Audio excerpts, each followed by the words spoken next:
Саламатсыздарбы спорт сүйүүчүлөрү, саламатсыздарбы көкбөрү көрмандары. НТ Спорт каналы назарыңыздарды Бишкек шаарындагы Аккулат майданына бурмакчы.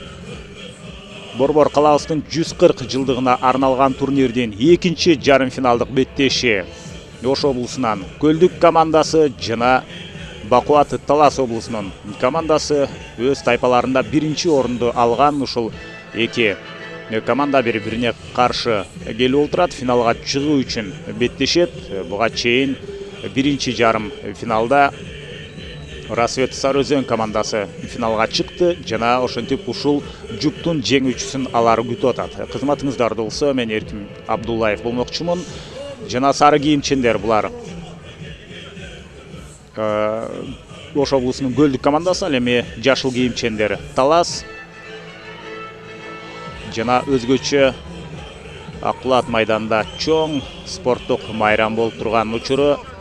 Ошентип мына 22 апрелде башталган турнир марасына жакындап калды. Бүгүнкү беттеште жеңилген команда алар болсо эми 3-чү орун үчүн беттешет. Ал эми жеңген команда чемпиондук үчүн ат салышат. Жалпысынан 4 тайпа бар болчу. Ошол өз тайпаларында биринчи орунду алган Арашан жана Сарыөзөн алар биринчи жупта беттешти. Эми утулганы демек Арашан менен 3-чү орун үчүн беттешет. Мына биринчи тайм башталды. 20 мүнөттөн боло турган 3 таймдын алгачкысы. Эсиңиздерге салып коелу, жашыл кийимчендер Талас, сары кийимчендер Ош облусунун Өзгөн районунун Көлдүк командасы.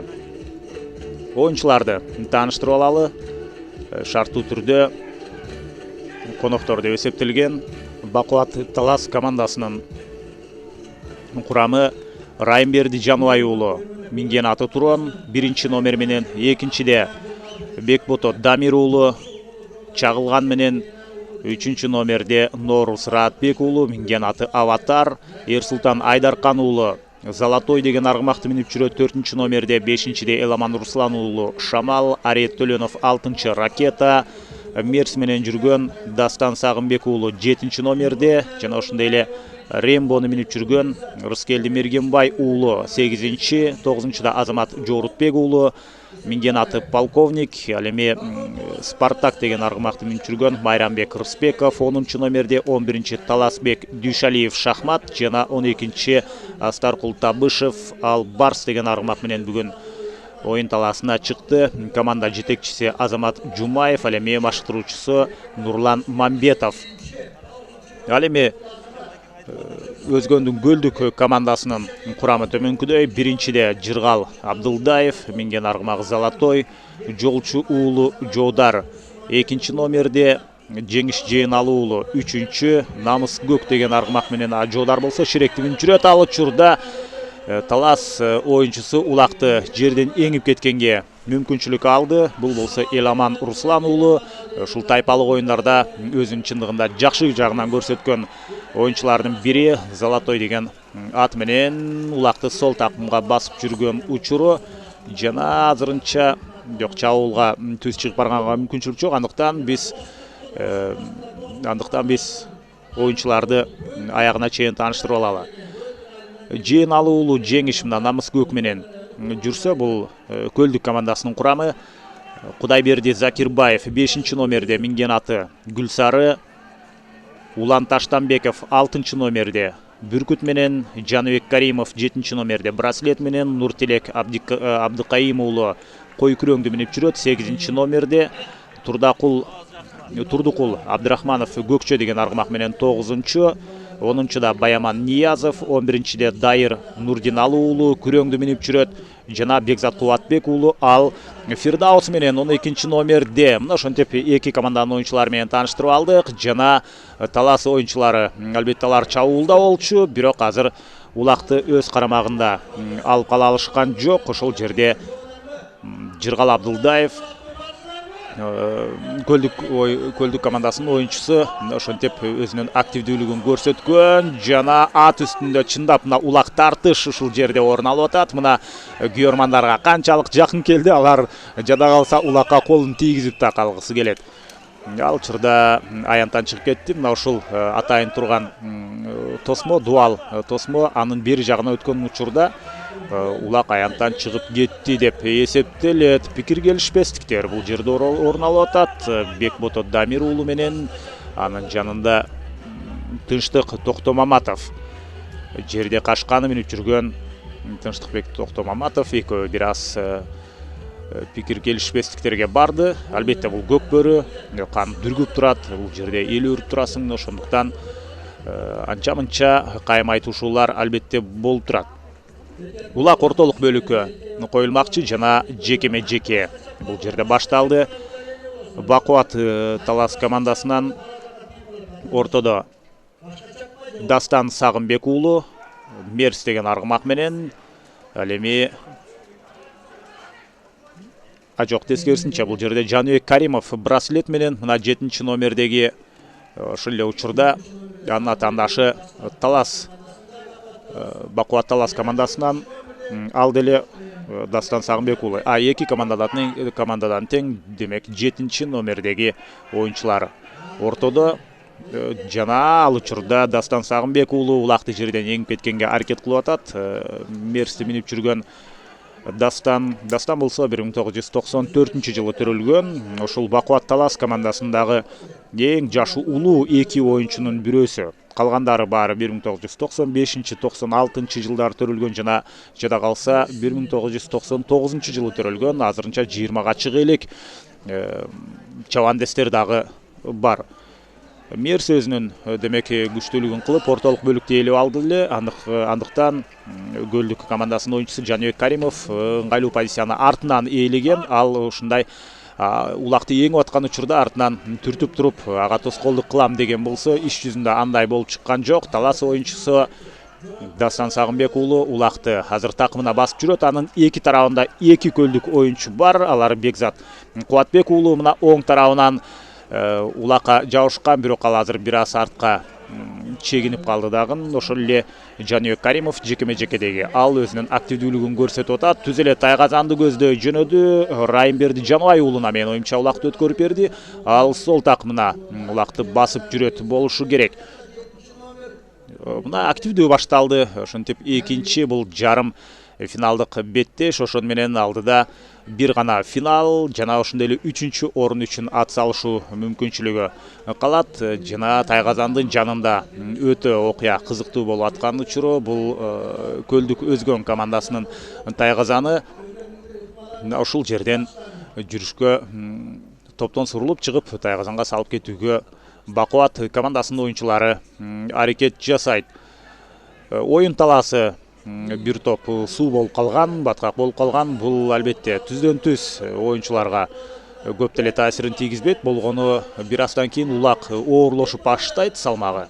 Жана аттар өтө жогорку ылдамдыкты кармай албай калышы мүмкүн. Сол такымга басып алып, азыр Тайгазанды көздөй жөнөгөнгө аракет кылды эле, бирок анын жолунан Бекзат Кубатбек уулу чыкты. Ошондуктан Бекбото Дамир уулу түз Тайгазанды көздөй чуркаган жок. Анын чындыгында мааниси жок. Булар жаш экенине карабастан ушул жедеп көнгөн кайсыл учур ыңгайлуу болуп эсептелет. Мына эми өтсө болот, анткени оюнчулардын баарынын жолун тосуп келе жатты эле. Ал учурда Тынчтык Токтомаматов Көлдүк командасынын оюнчусу өзүнүн өтө ыңгайлуу позицияны ээлеген эле, бирок баары бир сейр айланып келди дагы эсепти ачты. Бекбото Дамир уулу 1995 жылы төрөлгөн Бекбото Дамир уулу чагылган деген аргымакты минип жүрөт жана эсеп ошентип мына 1-0 айланды. Бакубат Талас командасы алдыга озуп чыкты.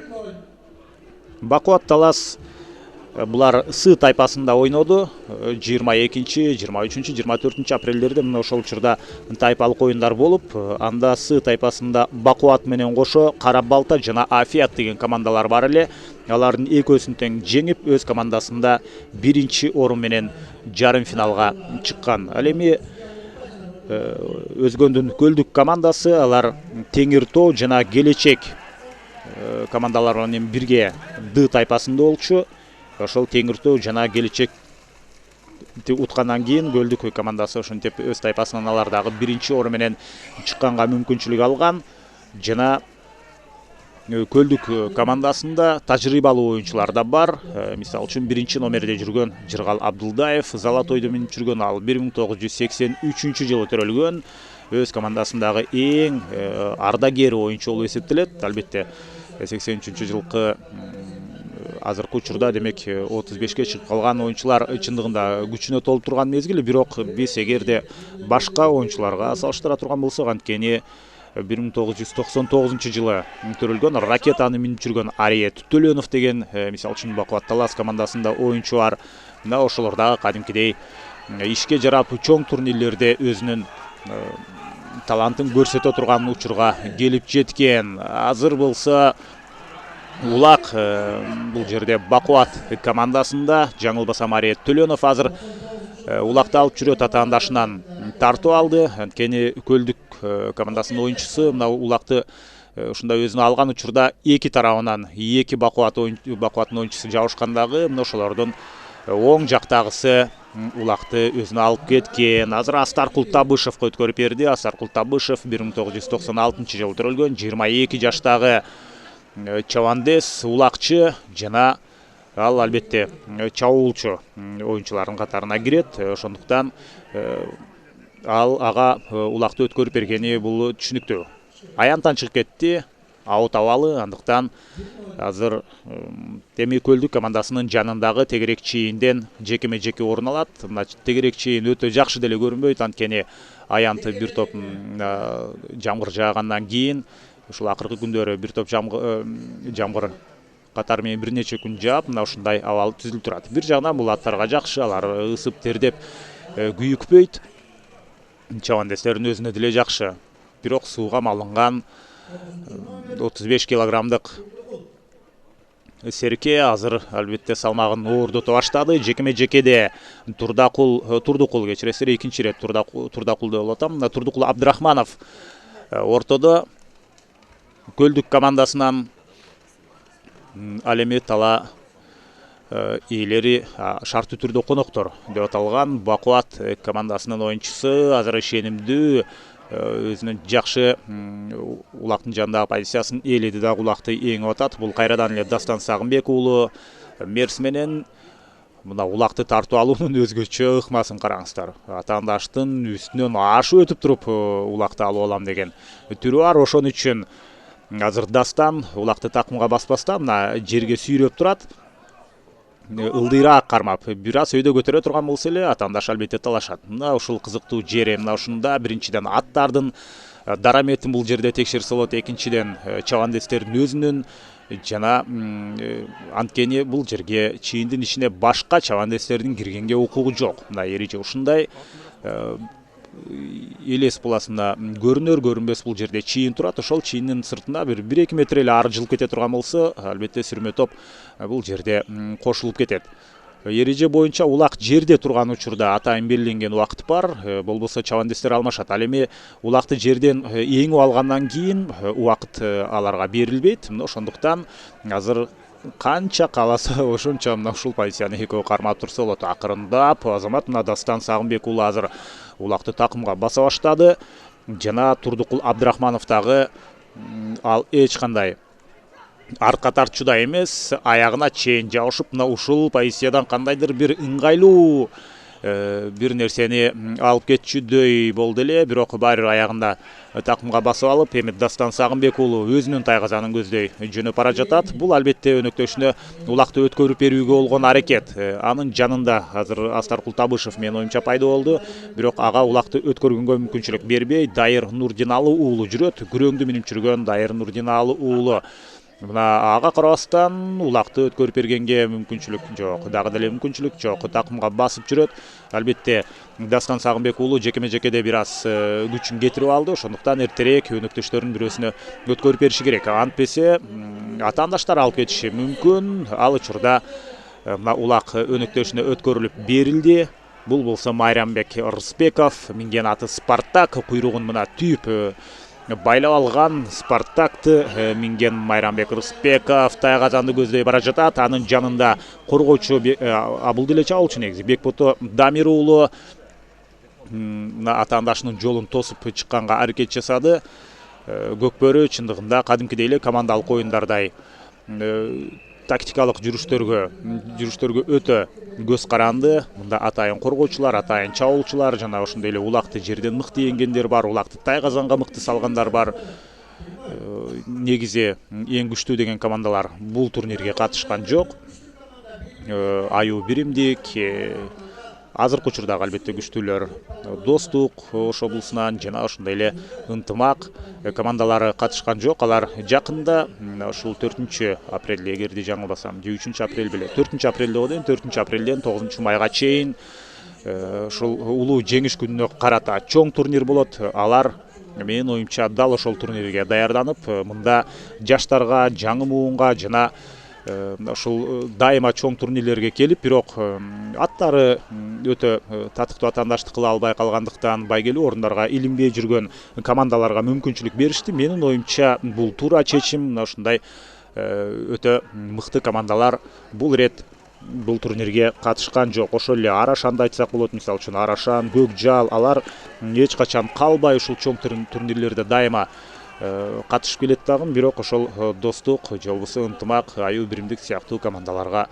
жеңишти алдырып ишет дагы, байгелүү орундарга илинбей калат. Андыктан бул ирет ошол Арашан жарым финалга чыкты. Бирок албетте Сары Өзөндү ута алган жок.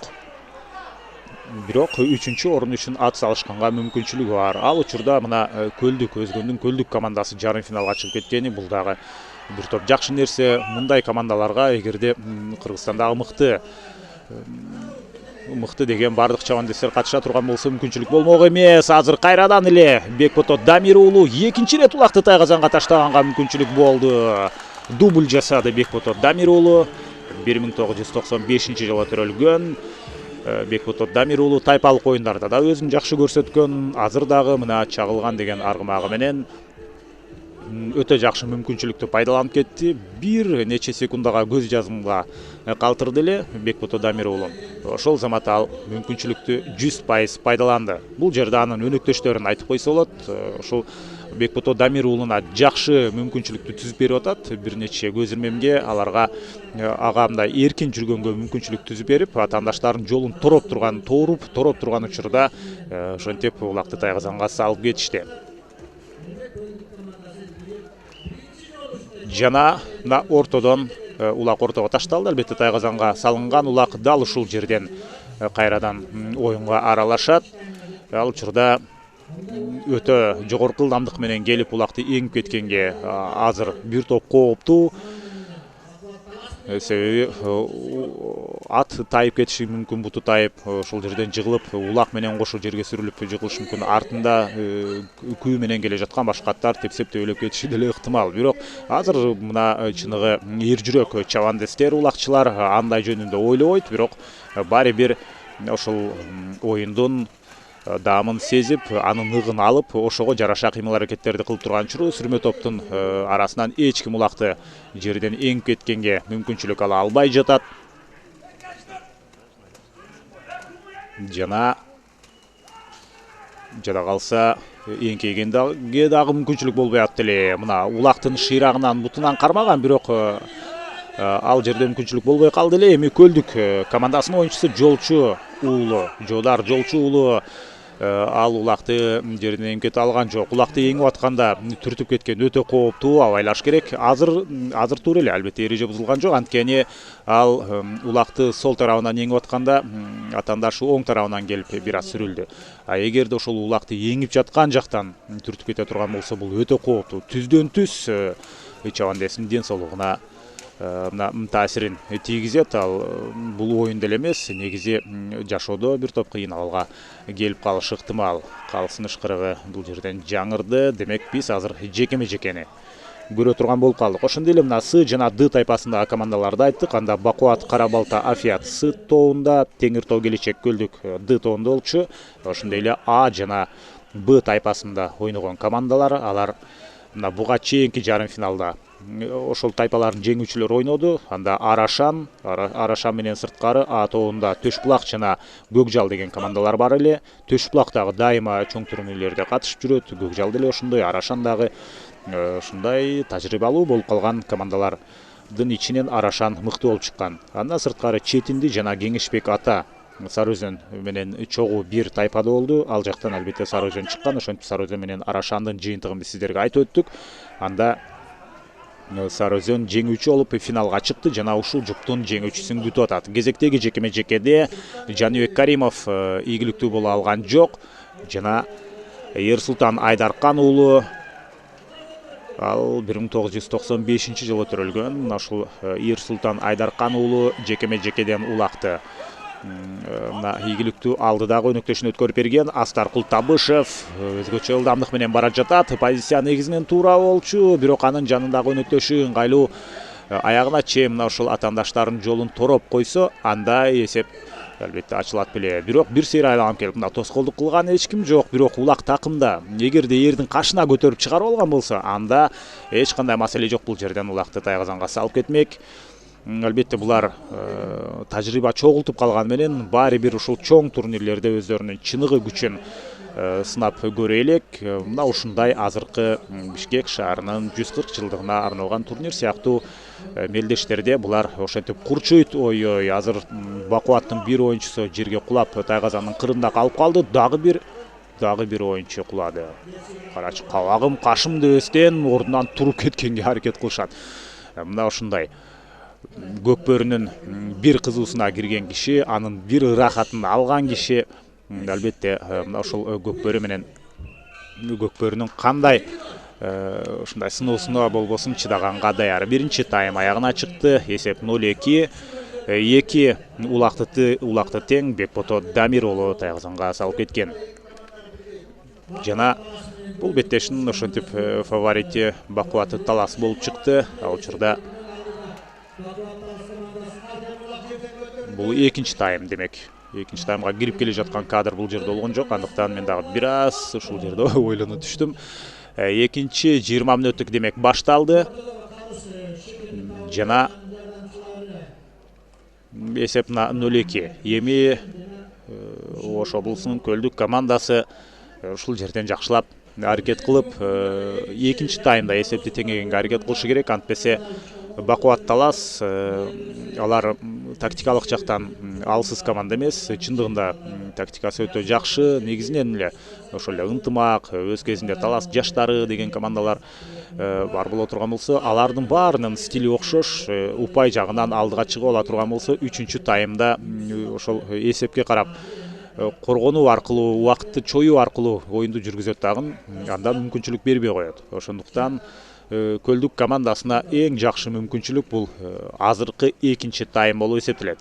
Кезектеги жекеме-жеке Бакубаттын бир дагы аты ушул Көлдүк командасындагы аттарга каршы жекеме-жекеде алсыздык кылган жок. Бардык алардын аттары ошентип мына борбордук бөлүктү ээлеп атаандаштары жеткирип атат. Азыр болсо мына Турдукул Абдрахманов Көкчө менен ал Көлдүк командасынан, ал эми Бакубаттан Дастан Сагынбек уулу чыккан мерс менен алардын кайсы аты чыкпасын, Көлдүктөрдүн кайсы атына каршы ойнобосун, ушундай ортону ээлеп турат. Негизинен ынтымак командасынын аттары да ошондой. Ал жакта легендага айланган аргымактар бар. Ошол эле Ахиллес жана Геркулести айтсак болот. Ал дагы ошол экөөсү алмашып, азырынча Кыргызстанда бир дагы башка атты алар ушул жекеме-жекеде улакка жакындатпайт. Оңой менен жакындатпайт. Албетте мүмкүнчүлүк алып кээде эле барып кетпесе, азыр Ерсултан Айдаркан уулу мына ортолук бөлүктү ээлеп турат. Жана анын атаандашы Бекзат Кубатбек уулу Фирдаус деген аргымак менен чыкты. Мына бүгүн аянт оюн талаасы ушундай бир топ суу болуп баткак болуп тургандыктан аттарынын куйруктарын баары ошентип түйүп байлап алышкан. Негизинен оюн талаасы мындай кургак болбосо, алар албетте мындай кылмак эмес. Булардын кийимдери дагы атайын ушул Көкбөрүгө ыңгайлашкан. Себеби жогорку ылдамдыкты кармап бири-бирин сүзүп кагып кеткен учурлары көп кездешет. Сыртынан караганда өтө жеңил кийингендей болгону менен булардын кандайдыр деңгээлде ушул түртүшүүнү, кагышууну бир аз жумшагыраак кыла турган атайын тосмолор бар. Жана дагы деле болсо Эрсултан Айдаркан уулу Золотойду минип алып, ишенимдүү ортолук бөлүктү ээлеп турат. Жекеме-жекеден ошол эле бакубат, ошол эле ынтымак талас жаштар, алар жекеме-жекеде оңой менен атаандаштарга мүмкүнчүлүк берген эмес. Жана ал салтты ошентип мына азыркы бакубат талас командасы дагы улантып келе жатат. Көлдүктүн оюнчусу Улан Таштанбеков. Азыр болсо ортого мына оюнчулар алмашып кетти, андыктан Дастан Сагынбек уулу чыккан бакубат командасынан. Ал эми Көлдүк командасынын оюнчусу Улан Таштанбеков бүркүт менен жөн гана атаандашынын артында турат. Эгерде ушундай эки аргымак ат бири-бири менен түртүшкөндө бирөөсү күчтүүлүк кыла турган болсо, анда кийинкиси атаандашынын артына өтүп алат. Себеби азыр Дастанбек Сагынбек уулунда улакты эңип кеткенге мүмкүнчүлүк жок. Эңкейген учурда эле артынан келип акырын атты, артынан келип түртүү эт дагы аны ары жылдыруу иттирип өзү улакты эңип кеткенге аракет жасайт Улан Таштанбеков. Ошондуктан бул жерде эңкейип улакты эңбестен жөн гана күтүп калды. Кайрадан Эрсултан жана кайрадан эле Турдукул 1988-жылы төрөлгөн. Эрсултан болсо ал 1995. Экөөнүн ортосунда демек 8 жаш, 7 жаш айырма бар. Жана бир эңкейип туруп улакты эңип кеткенге аракет жасады эле. Өзүнүн аргымагынын улак астында, туягынын астында калып калган. Ал учурда Турдукул Абдрахмановдо дагы мүмкүнчүлүк болду. Мына улак кадимкидей салмагы оорлошуп баштаган экен. Ага карабастан Эрсултан Айдаркан уулу улакты сол такымга мына ишенимдүү басты. Эми булар улакты такымга баскандан кийин ошол замат эле аянттан чыгып кеткенге аракет жасабайт. Биринчи атаандаштардын жана өнөктөштөрүнүн позициясын карайт, дагы ошол жерден гана ыңгайлуу учурду күтүп туруп андан кийин чыгат. Булар өздөрүнүн тайгазанын көздөй жөнөдү. Бул албетте чабуулга жөнөгөн жок. Азырынча жөн гана өнөктөшүнө өткөрүп берүүгө болгон аракет. Ал иш жүзүнө ашты албетте.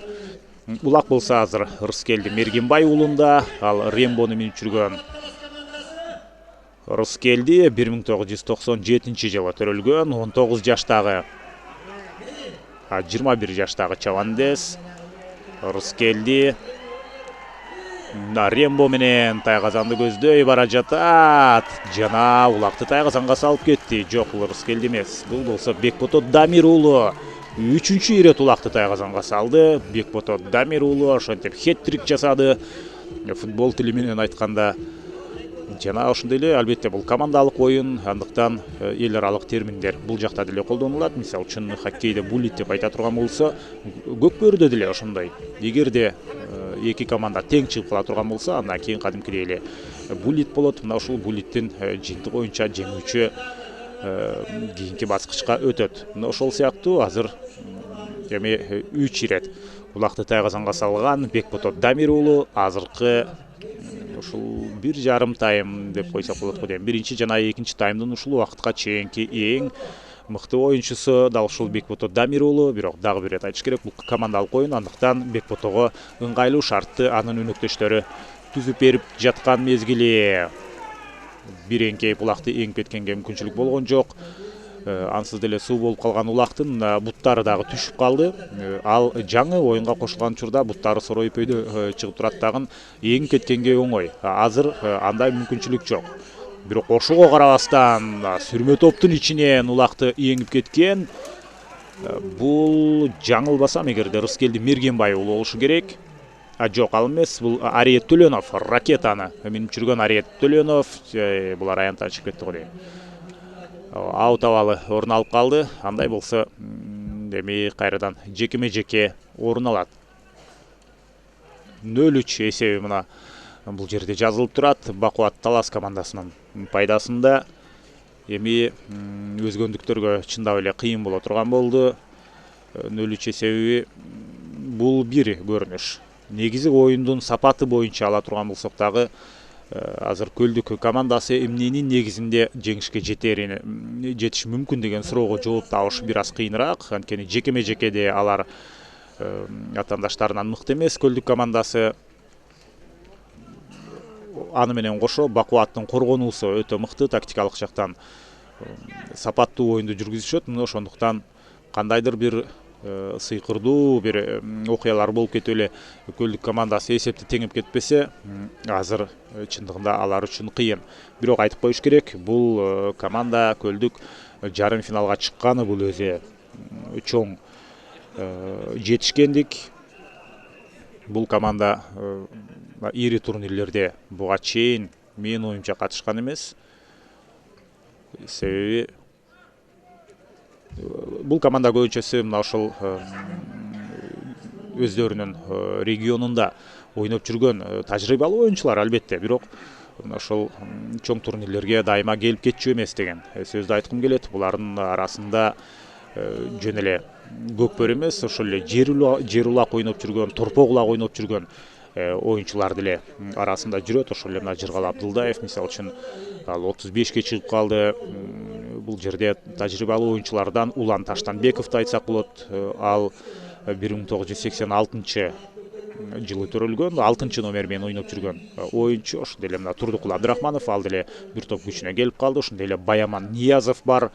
Ал болсо 1985 жылы төрөлгөн. Бул командадагы эң жаш оюнчу Бекзат Кубатбек уулу 12 номердеги 1995 жылы төрөлгөн. Ушул Бекзат менен Нуртилекти айтсак болот. Абдыкайым уулу кой күрөңдү мүчүрөтүн ошол оюнчулар. Негизинен бул жерде баланс өтө тең, салмак өтө жакшы сакталган. Тажрыйба десе тажрыйбалуу оюнчулар бар, жаш десе жаш оюнчулар бар.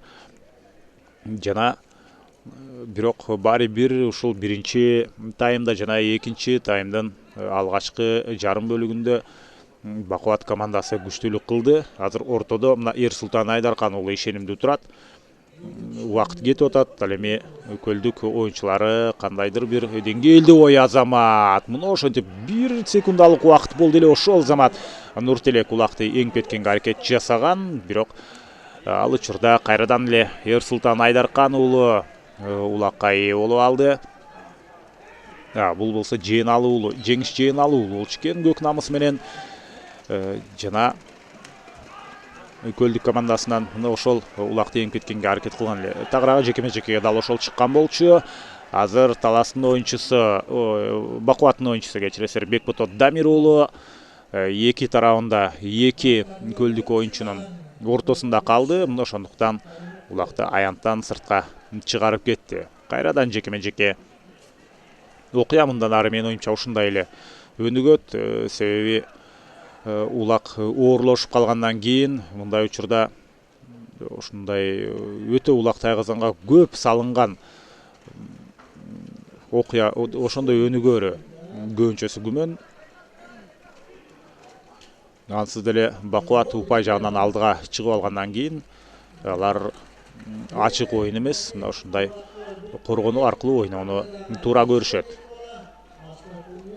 Жекеме-жекеде азыр Жаныбек Каримов улакты эңип кетти. Ой Азамат, мына сага ушундай 1-2 секундалык эле мүмкүнчүлүк болсо, ошол Азамат аны колдонуп кетет. Эмнегедир ал такымга баспастан улакты эрдин кашына койгонго аракет жасады эле. Калыстын ышкырыгы жаңырды. Эрдин кашына койгон учурда менин оюмча азыр Бакубаттын бир чабандеси улакты тартып алып кеткен экен. Такымга басканга жетишпей калганбы? Же болбосо азыр дал ушул сол тараптагы тайгазанга Көлдүк командасы чабуулга чыгат. Андыктан туура эле ал эрдин кашына такымга баспай, эрдин кашына коюп алганы ал түз эле тайгазанды көздөй барып улакты салып кетем деген аракети деп демек түшүнсөк болот. Кайрадан 7 номердеги оюнчулар чыкты. Алар Көлдүк чабандеси Каныбек Каримов жана Дастан Сагынбек уулу Бакубаттан Мерс менен Браслеттин тирешүүсү бул жерде орун алып атат. Браслет канчалык аракет кылбасын, башын өйдө көтөрүп баары бир былк этпеген Мерс жана анын үстүндө Дастан Сагынбек уулу улакты мына оң такымга басып алды. Мындай жерден улакты алып кетүү албетте кыйын. Карама-каршы тарабына өткөнчө албетте позициясын жоготуп алат. Ошондуктан бул жерде эмне кылаарын билбей ушундай эң жакшы мүмкүнчүлүк деп кандайдыр бир үмүт кылып атаандашына жакын турган Жаныбек Каримов болчу чабуулга жөнөдү. Бакубат командасы жана Улак аянттан чыгып кетти. Кайрадан жекеме-жеке. Мындан ары окуяда ушундай өнөксө албетте таң калбай эле коюш керек. Эми жарым финалдык беттеш анчалык кызыктуу болбосо, демек 3-чү орун үчүн жана чемпиондук үчүн беттештер мүмкүн кызыктуу болор. Ансыз деле азыркы аба ырайы мына жамгыр токтоп, бир аз күндүн көзү көрүнө баштаган учуру, андыктан булут тарап эми кийинки 3-чү орун үчүн жана финалдык беттеш алар кийинки күндөр болот дагы. Ал күнү күн ачылып кете турган болсо аянт бир аз башкачараак болуп, мына ошондо биз чабуулга көбүрөөк көңүт алган беттешке күбө болуп калышыбыз ыктымал. Азыр болсо көбүнчөсү окуя ушул жекеме-жекеде өтүп атат, убакыт жекеме-жекеде эле өтүп атат. Эрсултан Айдаркан уулу Серкенин жанында, ага каршы Турдукул Абдрахманов кайрадан эле артынан келип сүрүп кетип туруп, бир аз астын көздөй жылып кеткен мезгилде Улакты эңип кетүү тактикасы. Туура тактиканы тандап атат албетте. Бирок аны иш жүзүнө ашыруу азырынча оңой болбой жаткан учуру.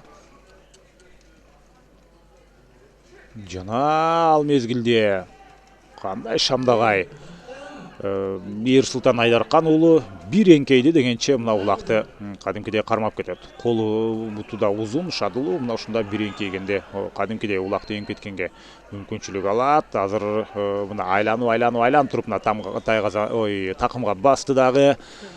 Азыр шашпай биринчи башын көтөрүп өнөктөштөрүнүн позициясын бир сыйра байкап алышы керек. Мына ошон үчүн аянттан сыртка чыкпай турат.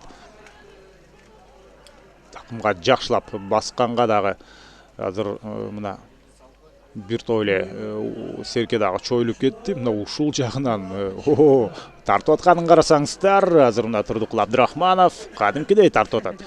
Атаандашын кошуп мына үзөңгүгө чиренип туруп тартып атканы такымга баса баштады. Ой. Азамат мына бул жерде дагы ушунчалык жана көктүгүнө салып атаандашын кармабаш керек. Жок, кандай болбойт. Калыс Оозеке эскертүү берет болду экен же 2 мүнөткө чыгарып салабы. Мына 2 мүнөткө жаза мамысына жөнөтүп атат. Эреже албетте бузулду. Бирок мүмкүн эми Оозеке айтып койсо болот беле, ал кулап кетем деп атаандашын кармаган жок. Ал кадимкидей атаандашым ары кетип калбасын деп мына белинен кучактап тартып алды. Ошондуктан эми азыр Көлдүк командасы бир оюнчуга аз, андыктан ишенимдүү чабуулга чыкканга мүмкүнчүлүк түзүлдү. Мына ошол Замат жок. Салынды, салынган жокпу? Ооба, Тайгазанга салып кетти. Жок, түшүнбөй атам. Эсеп 4-0. Дал ошондой мына Тайгазанга салганга албетте жетишкен. Бир эпкин менен ошонткенде эле ал өзү бул жерде Улакты Тайгазанга салган Майрамбек Рыспеков.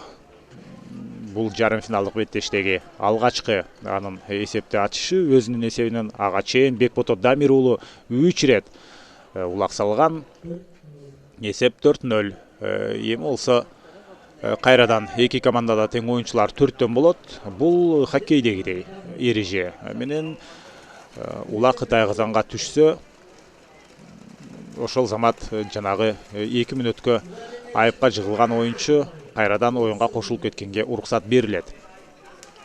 Ошентип мына 0-4 эсеби. Ал мезгилде Тынчтык Токтомаматов Улакты эңип кеткенге аракет кылды.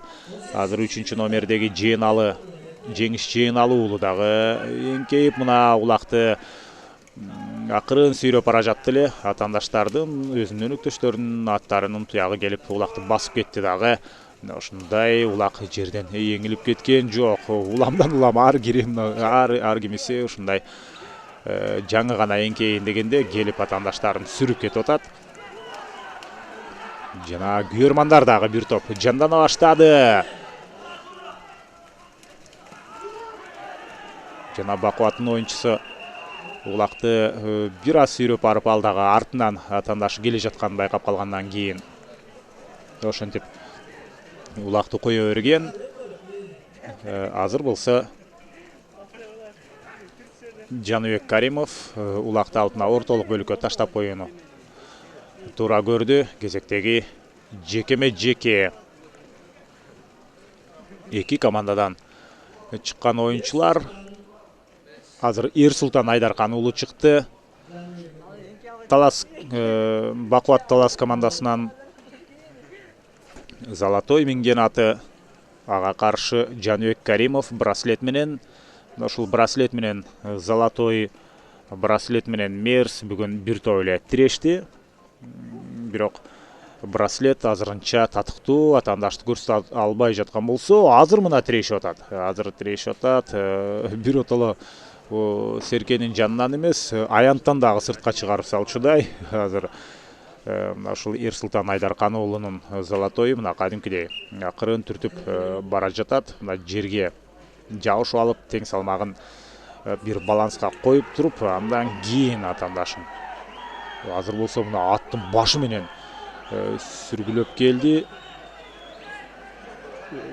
Калыс жөн гана ооз эки айтып атат, абайла деп. Андан башка чындап келгенде эреже бузуу бул жерде жок. Андыктан күйөрмандардын ызы чууга түшкөнү бул жөн гана өз командасын ушунда алга сүрүп атканы го деп түшүнөлү. Дастан Сагынбек уулу Мерс менен жана анын атаандашы азыр Кудайберди Закирбаев Гүлсары минген аты. Гүлсары бул жерде мына Мерске кадимкидей каршылык көрсөткөнгө аракет кылып атат. Бир топ чоңураак ат. Чоң ат менен ойногондо албетте улакты жерден эңүү деле кыйыныраак. Негизинен бул Кудайберди Закирбаев ал коргонууда өзүн мыкты көрсөткөн оюнчулардын бири болуп эсептелет. Экинчи тайм соңуна чыкты жана эсеп 0-4. Мына азыр болсо эми биз 3-чү таймды 3-20 мүнөттүктү баштадык. Улакты салган чабандестердин аттарын эсиңизерге салып өтөлү. Бекбото Дамир уулу 1-чи, 2-чи жана 3-чү улакты салды. Андан кийин Майрамбек Рыспеков Спартак менен ал 4-чү улакты тайгазанга салып кеткен. Эми өзгөндүн Көлдүк командасы жок дегенде бир рет улакты тайгазанга салганга мүмкүнчүлүгү болуш керек. Азыр кандай мыкты ылдамдык менен тайгазанды көздөй жөнөгөн, улакты эрдин кашына коюп алган. Ал деген түз эле ушул чабуулга чыккан аракети эле. Бирок эсеп 0-5ке айланган жок. Көлдүк командасынын оюнчусу өз кезинде атаандашына тоскоолдук кылганга жетишип калды. Улак аянттан чыгып кеткен, андыктан кезектеги жекеме-жеке орун алат. Эсиңиздерге салып өтөлү, бул Бишкектин 140 жылдыгына арналган турнир жана ошондогу жарым финалдык беттеш Ош облусунун Көлдүк жана Талас облусунун Бакубат командалары. Дагы бир рет бул турнирге канча команда катышканын эсиңиздерге салып өтөлү. А тобунда Арашан, Төшбулак жана Көкжал командалары бар болчу. Б тобунда Четинди, Кеңешбек Ата жана Сары Өзөн. С тайпасында Бакубат, Кара Балта жана Афият. Ошондой эле Д тобунда Теңир Тоо, Келечек, Көлдүк. Мына ушулардын арасынан азыр болгону 3 гана команда калды. 12 команданын ичинен алардын бирөөсү Сары Өзөн, ал финалга чыкты жана ушул азыркы Бакубат менен Көлдүк командалары кандай сонун сүрүп атат. Мына бул жерде Жаныбек Каримовдун браслети ал Мерсти сүрүп чыкканга аракет кылып, бир аз сүргөнгө да жетишти, бирок баары бир акыр аягында ыңгайлуу позицияны ээлей алган жок. Буларга бөлүнгөн убакыт соңуна чыкты. Эми башка чабандестер ортодо. Бакубаттан Эрсултан Айдаркан уулу жана Айдаркан уулу улакты эңип кеткенге аракет кылып атса, ошол эле учурда Тынчтык Токтомаматов жерде кашка менен Токтомаматов ал дагы мына ушул экинчи позицияны ээлеп турат. Биринчи номер менен эгерде бокстун тили менен айта турган болсок, 1-номер менен Эрсултан Айдаркан уулу иштеп жаткан мезгили. Жана бир нече ирет эңкейип көрдү. Бул ортодогу тегерек айланпа кадимкидей чуңкур болуп, бул жака сууда көбүрөөк чогулуп калган. Канчанчы ирет аракет кылып атат Эрсултан негизинен. Улакты чындыгында мыкты эңген оюнчулардын бири. Ал учурда Тынчтык Токтомаматов аз жерден улакты өз пайдасына чечип кете жаздады эле. Болгону өзү атынан алысыраак болуп бир аз чоюлуп калды. Ошол чоюлуп калган мүмкүнчүлүктөн пайдаланып, Эрсултан Айдаркан уулу улакты өз такымына басып алды. Улак аянттан чыккан эмес, ошондуктан башка оюнчулар азырынча аралаша албайт. Аянттын ичине чейин кирип кетип атат. Бул жерде эреже боюнча албетте ичине кирбеши керек. Өзү атайын кирген жок, мына атаандашы сүргөндүктөн кирип кетти. Андыктан бул кыймыл аракеттин баарын албетте калыстар тобу баарын карап турат. Эрсултан Айдаркан уулу улакты өнөктөшүнө өткөрүп берди. Оң такымга басып, азырынча ким экени бул жактан так белгилүү эмес. Жана эми булар бул ирет Бакубат сол жактагы Тайгазанды көздөй чабуулга чыгат. Өтө жакшы ылдамдык менен бара жатты эле. Ары бери айланып келип туруп, баары бир ушундай ыңгайлуу учур болгондо гана Тайгазанга барууну туура көрдү. Ансыз деле убакыт алардын пайдасына чечилет. Астар Култабышевпи бул жерде? Эгерде жаңылбасам, дал ушул Астар Култабышев Барс деген аргымак менен ал түзеле Тайгазанга барды. Жана эсеп 5-0. Өзү улак менен кошо бир түшүп чыкты. Эсеп 5-0. Астар Култабышев өзүнүн мына салымын дал ушул жерде кошуп кетти. Эми бул беттештин жеңүүчүсү ким экени албетте аныкталып калды. Демек финалда Сарыөзөн Рассвет менен мына ушул Бакубат Талас командасы беттеше турган болуп калды көрүнөт.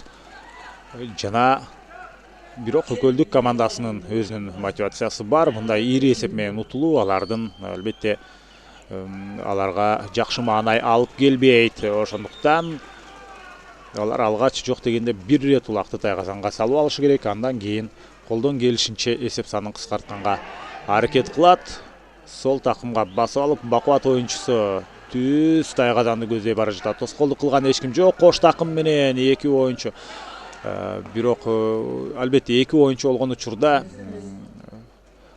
оперативдүү кыймыл аракет жасоо кыйындай баштайт. Ошондуктан атаандаштар, көлдүк оюнчулар келип ага тоскоолдук кылганга мүмкүнчүлүк болуп калды. Азамат Жоорутбек уулу менен ал жерде ушул өнөктөшү экөөсү болчу. Аларга мүмкүнчүлүк болбой калды. Таласбек Дүйшалиев, ушул Таласбек Дүйшалиев менен Азамат Жоорутбек уулу кош такым менен улакты Тайгазанга салам деген. Убакыт уламдан улам өзүнүн сапарын картып бара жатат. Бул 3-чү тайм. Жана ошентип Бишкек шаарынын 140 жылдыгына арналган турнирде финалдагы беттеш демек бир топ эле кызыктуу болчудай. Рассвет Сарыөзөн командасында чындыгында тажрыйбалуу оюнчулар да бар, жаш оюнчулар да бар. Жана Бакубат финалга чыга тургандай татыктуу беттешти көрсөтө алды. Жана көрсөтүп жатат дагы эле. Ошентип 3-чү орун үчүн демек Арашам менен Көлдүк командасы ойной тургандай болуп калды. Негизинен бул көкбөрү мына ачык асман астында болот. Андыктан аба ырайы, ошол оюн талаасы дагы өзүнүн кандайдыр деңгээлде оңдоп түзөөлөрүн киргизди. Бирок оюн талаасы эки командага үчүн тең бирдей. Бирөө үчүн кургак, бирөө үчүн суу болуп калган эмес. Ошондуктан кандай абал болбосун ошого карап, ошого жараша тактикалык жүрүштөрдү жасаш керек болот. Азыр болсо браслет, мына браслет кадимкидей атаандашын жакындатпай жатат. Мына ушундай браслет уламдан улам ал ушундай жекеме-жекеде тажрыйба чогултуп келе жатат. Ал учурда Золотойду жакындатчудай болгон жок эле, бирок бир кыймыл аракет менен Золотой кайрадан ыңгайлуу позицияны ээлеп кетти. Ошентсе дагы баары бир Жаныбек Каримов мүнчүргөн браслеттин потенциалы бар экенин эске алсак болот. Мына кайрадан түртүшүүлөр, сүрүшүүлөр, мына ушул жерден аттын деңгээли дарамети байкалат. Жаныбек Каримов улакты жерден эңгенге мүмкүнчүлүк алды. Жана түз эле. Ой. Бирок бул деле жакшы. Жекеме-жекеде мына ушул улак тегерекчиинин ичинде жатканына караганда анын сыртында болгон жакшы. Себеби бардык чабандестер оюнга аралашканга мүмкүнчүлүк алып отурат. Жана улакты эңген жагынан мына ушул Бакубаттын жаш оюнчулары чындыгында мыкты экен. Ушундай улак жанчылып калганына карабастан, оорлошуп калганына карабастан, ушундай эңкейген учурда түп-түз шыйрагынан кармап көтөрүп кеткенге мүмкүнчүлүк алып атат. Себеби буга чейин мына ушундай көптөгөн жок, азыр ушул чабуулдан кийин гана сөздү улайбыз. Азыр түз ишенимдүү тайгазанга барып туруп, мына 6-чы улакты тайгазанга салып кеткен. Бакубат Талас командасынын оюнчусу, ден соолугу жакшы эле окшойт. Бул Майрамбек Рыспеков. Экинчи ирет улакты тайгазанга салды. Ал 4-чү улакты салган болсо, азыр мына 6-чысын салды. Дагы эсеп 6-0 айланды. Мына ушундай буга чейин күйөрмандар арасында айтылып келген сөздөр бар. Албетте аны айтып койсок эч ким терикпейт болуш керек. Ынтымактын негизи Талас облусунун командаларынын оюнчулары буга чейин ушундай сөздөр болуп келгени анык. 2-3 жыл мурда Сары Өзөн командасында чындыгында өтө чебер оюнчулар ойнойт. Алар улакты мыкты эңет, же болбосо Достук командасында ушундай техникалык чебер оюнчулар бар деп жүргөн болсок, мына азыр дал ушул Бакубат Талас командасынын жаш оюнчулары кадимкидей менен көңүлүмдү жылытты. Себеби мына ушул жаңы муун алмашып жаткан бир эле бул Талас командасы үчүн эмес, жалпы ушул Кыргызстанда ушундай жаш оюнчулардын техникалык чеберчилиги өтө мыкты экенине мына көзүбүз жетти деп айтсак болот. Анткени Бакубат Таласта бир 80% ушул 20дан жаңы өткөн 22-23 жаштагы оюнчулар. Андыктан алар мына эңкейди дегенче улакты эңип кетет. Азыр дагы дал ошондой көрүнүш орун алды. Жана бул Ариет Төлөнов 1999-жылы төрөлгөн оюнчу. Мына Ариет Төлөнов азыр болгон 19да, мүмкүн 18де. Эгерде туулган күнү, быйылкы жылдагы туулган күнү келе элек болсо, ошол дагы бир өтө техникалык жактан мыкты, таланттуу, потенциалы өтө күчтүү болгон оюнчулардын бири. Ошол Ариет Төлөнов ракета менен ушундай бир эңкейип улакты алып туруп, ракета менен суурулуп чыкты эле. Бирок албетте эсеп санын ал өзгөртө алган жок. Ошентсе дагы Ариет Төлөновго мына күйөрмандык кылсаңыздар болот. Мүмкүн келечекте Кыргызстандын курама командасында ошол эле Тыналиев, Рустам Тыналиев сыяктуу, Манас Ниязов сыяктуу жана башка ошолор сыяктуу бир улуттук курама команданын лидерине айлана турган оюнчулардын бири болуп калар деген ойдобуз. Жана биз албетте Ариет Төлөновго дагы ийгилик каалайбыз. Ал учурда кезектеги жекеме-жеке Кудайберди Закирбаев Гүлсары менен мына сары кийимчен Көлдүк командасынын оюнчусу. Ага каршы, эгерде жаңылбасам, Дастан Сагынбек уулу же башка оюнчу. Албетте азыр оюн жүрүшүндө аны аныктап алабыз. Дал ошондой мына Дастан Сагынбек уулу демек ортодо. Жана көлөмдүү ат менен чыккан Жаныбек Каримов. Ошентип мына ортолук бөлүктү бир топко чейин ээлеп турду эле. Аянт өзгөчө көрүнүш. Биротола атаандашын сүрүп чыгып, убактысы да бүтүп калды дагы. Эми башка оюнчулар жекеме-жекеге чыкты. Жаныбек Каримов браслет менен, ал Көлдүк командасынын оюнчусу мына сары кийимчен. браслет. Мына улам ар бир биринчи жекеме жекесине караганда экинчиси, андан кийин үчүнчүсүндө мына ушундай чындап образга кирип келе жатат дагы. Кадимкидей түртүшкөнгө жарап эле калбастан атаандашынын атын бир аз жылдырып кеткенге деле мүмкүнчүлүк алып атты эле. Бирок бул ирет эми жолду боло койгон жок. Талас командасынын оюнчусу улакты оң такымга басып алды. Жана аянттан чыгып кеткен жок, өтө сонун бурулду. Жогорку ылдамдык менен тайгазанды көздөй бара жатат. Улакты мына колуна кармап алган бул Астаркул Табышев. Эгер жаңылбасам, Астаркул Табышевке тоскоолдук кылган эч ким жок. 7-0 мына сага Бакубат Талас бүгүн өзгөндүн көлдүк командасын чындыгында өтө ыңгайсыз абалга калтырды. Мындай ири эсеп менен утуп кетүү оңой эмес. Биринчиден, экинчиден демек көлдүк кийинки турнирлерге жакшыраак даярданып келет. Биринчиден көлдүк командасынын аттары ишенимдүү туруштук бере алган жок. Ошентсе дагы аттарында чоң айырма деле байкалбайт. Эми Талас облусунун командаларында кайсыл командасы болбосун баары эле мына ушундай жекеме жекеден мыкты болуп келген. Бирок көлдүк командасынын аттары ошол эле браслет, ошол эле гүл сарылар бир аз болсо дагы атаандаштык кылганга жарап жатат. Ошол эле учурда даярдыгы жана аттарынын деңгээли бир аз албетте өзүнүн таасирин берди. Бирок кийинки турнирлерде көлдүк командасы кадимкидей тажрыйба чогултуп, демек ошол Бакубат сыяктуу же болбосо мүмкүн ошол эле достук, ынтымак, аюу биримдик сыяктуу командаларга дагы чындап тишин кайрай турган потенциалы чоң командалардын, күчтүү командалардын бири деп айтсак болот. Ал учурда 3-чү таймда деле соңуна жакындап келе жатат. Саналуу эле мүнөттөр калды. 0-7 эсеби эми албетте финалга ким чыгарын өзү эле ушул цифраны өзү эле айтып турат. Бирок көлдүк командасы жок дегенде бир ирет улакты тайгазанга салып койсо болмок. Бул эми күйөрмандардын урматына Жыйыналы уулу, Жеңиш Жыйыналы уулу азыр мына улак менен жүрөт.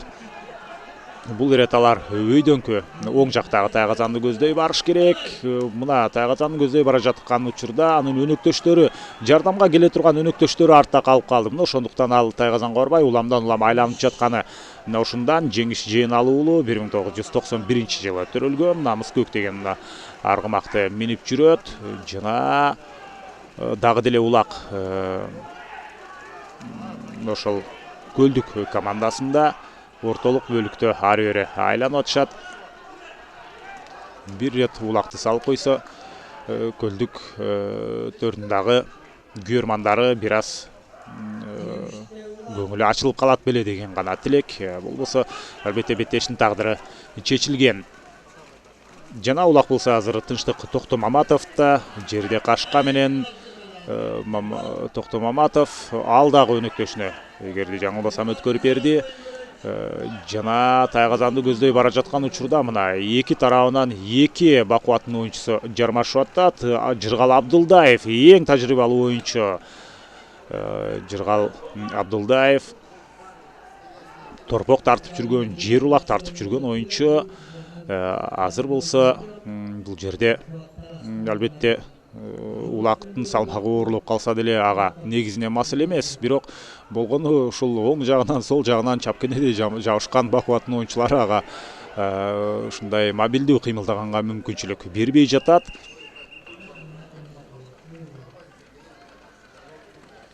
Жана улак бул жакта жерге түшүп калды окшойт.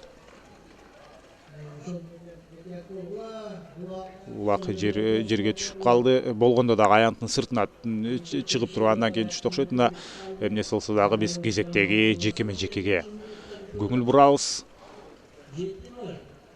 Эсеп 7-0, ири эсеп. Мындай эсепке ээ болгон Бакубат командасы булар эми финалдык беттеште деле фаворитке айланчудай окшойт. Бирок албетте алдын ала айтуу кыйын. Ошентсе дагы Рассвет Сары Өзөнгө финалда жеңил болбойт. Бул анык. Рассвет командасы алар Арашанды утту. Арашанды жеңип, ошентип ал жакта деле, бирок эсеп сандары бир топ эле ийри болду. Албетте онго жакын эки команданын улактарын салган эсепке алганда бир онго жакындады. Мына ошондой учурда бул беттеште биз 7 ирет улактын тайгазанга түшкөнүн көрдүк. Азыр Дастан Сагынбек уулу улакты такымга басып жүрөт. Ал өнөктөшүн өткөрбөй эле өзү чабуулга жөнөдү. Эч ким жок. Жана жолунда бир атаандашы, артынан дагы бирөөсү кууп келди, бир коргоочу. Андыктан мына бир сыйра буйтап туруп кайрадан тайгазанды көздөй жөнөш керек. Мүмкүн кош такым мененби? Жок. Бул жерде ушундай тоскоолдук кылганга жетишип калды. Ошентсе деле баары бир мүмкүнчүлүк бар. Бир силкип туруп өйдө көтөрүп кеткенге тоскоолдук кылган Жолчу уулу, Жодар Жолчу уулу, экинчи номердеги Көлдүк командасынын оюнчусу. Ал чындап эле тоскоолдук кылып кетти. Аягында улакты дагы алып кетишти окшойт. Улак азыр Көлдүк командасынын оюнчусу Жодар Жолчу уулундагы дейм. Дал ошондой мына оң такымга баса албай калыптыр. Андыктан улакты сүйрөп барып өзүнө алды дагы жерге таштап кетти. Бул дагы тактикалык жүрүш. Бакубат таласынын оюнчусу аянттан сыртка чыгып туруп таштап кетти. Бул жок эле дегенде дагы бир жарым мүнөттү текке кетиргенге мүмкүнчүлүк берет.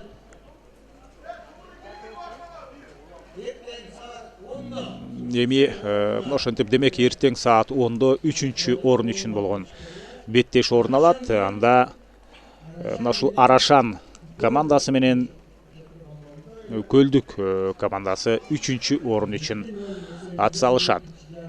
Ал эми андан кийин ошол Бишкек шаарынын 140 жылдыгы болгон күнү анда финал, анда болсо чыныгы ушул чемпиондук үчүн ат салышуу жана ошондой эле ал жерде ат чабыш болот. Алгач ат чабыштан кийин ушул финалдык беттеш болот. Бишкектин 140 жылдыгына карата анда ат чабыштын бардык түрлөрү, ошол эле жорго салыш, кунан чабыш дегендей ошондой эле алыс каралык бардык ушул ат чабыштын бардык дисциплиналары боюнча беттеш орун алат. Ал мезгилде 1-0 мына ошентип 5-тен 0-гө чейин санады дагы жергиликтүү ошол жердеги алып баруучу. 3-чү таймдын бүткөндүгүн жар салды. Биз болсо Бакубат командасын ишенимдүү жеңиши менен куттуктайбыз. Өзгөндүн Көлдүк командасына кийинки турнирлерде ийгилик каалайбыз. Эч кандай башын жерге салбай, ушундай ири турнирлерге катышса, буюрса аларга дагы ийгилик сөзсүз түрдө жылмаят деп айтмакчыбыз. Дагы биз коштошо турган убакытка келип жеттик. Кызматыңыздарда мен Эркин Абдуллаев болдум. Эми финалдык беттештен жолукканча саламатта болуңуздар.